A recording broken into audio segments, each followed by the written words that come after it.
Hello everyone, আসসালামু আলাইকুম। কেমন আছো তোমরা? আশা করি ভালো আছো। মুই আজকে একটা শুকনা বড়ির রেসিপি নিয়ে চলে আসনু।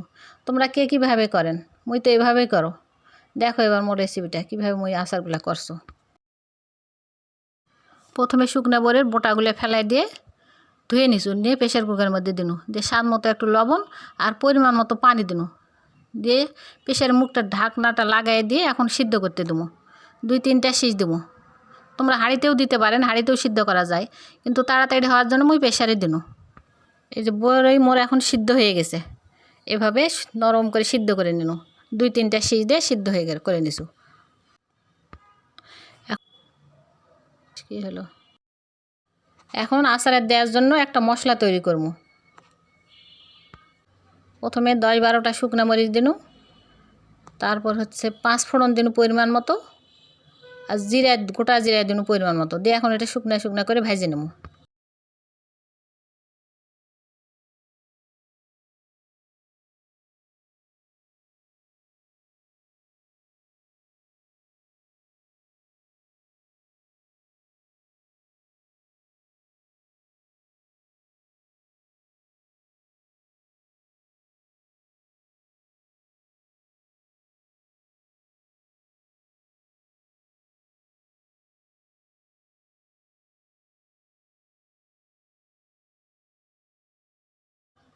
ভাজা মোর হয়ে গেছে, এখন ঢেলে দিনু।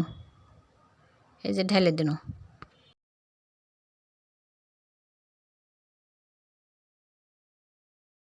এখন ফ্রাই প্যানে পরিমাণ মতো সরিষার তেল দিলাম।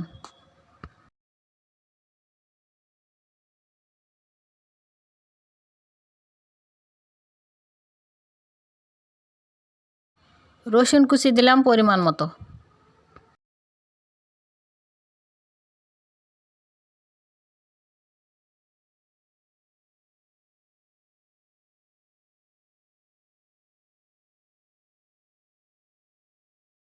এক চা চামচের মতো একটু 5 ফোড়নও দিলাম। এখন সিদ্ধ বড়ইগুলা ঢেলে দিনু।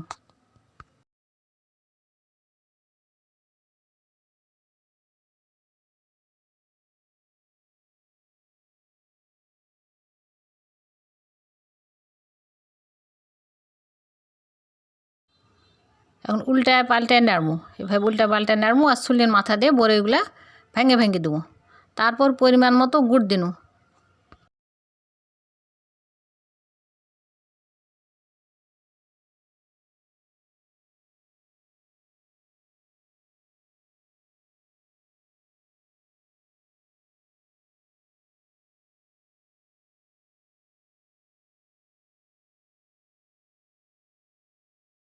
গুড়গুলা না গলা পর্যন্ত নাড়তে থাকবো, অল্প আঁচে গুড়গুলা দিয়ে নাড়তে থাকবো, আর স্বাদ মতো একটু লবণও দিনু।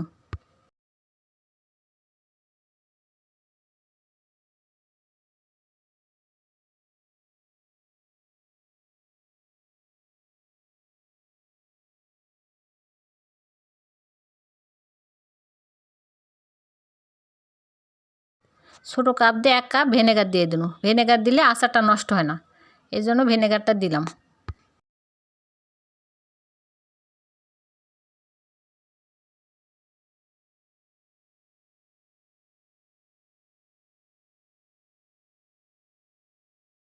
এবার যে একটা মশলা তৈরি করে নিছিলু, সেটা আধা ভাঙ্গা করে এর মধ্যে আচারের মধ্যে দিয়ে দিনু।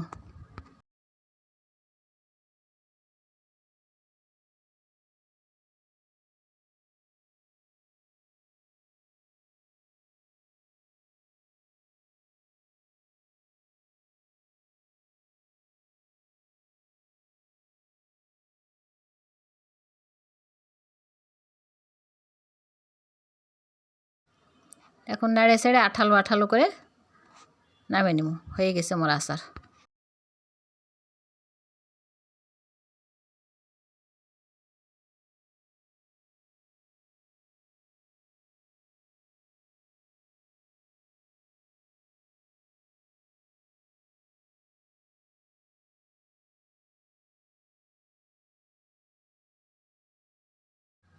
এইরকম হবে, এরকম একটু শক্ত শক্ত হবে, আঠালো।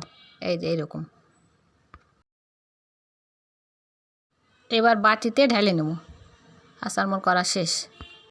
তোমরা কে কীভাবে করেন আচার মুই জানো না, কিন্তু মোর রেসিপিটা একবার করে দেখো, ভালো লাগবে। মোর রেসিপি যদি ভালো লাগে তাহলে লাইক কমেন্ট শেয়ার করে পাশে থেকো। আল্লাহ হাফেজ।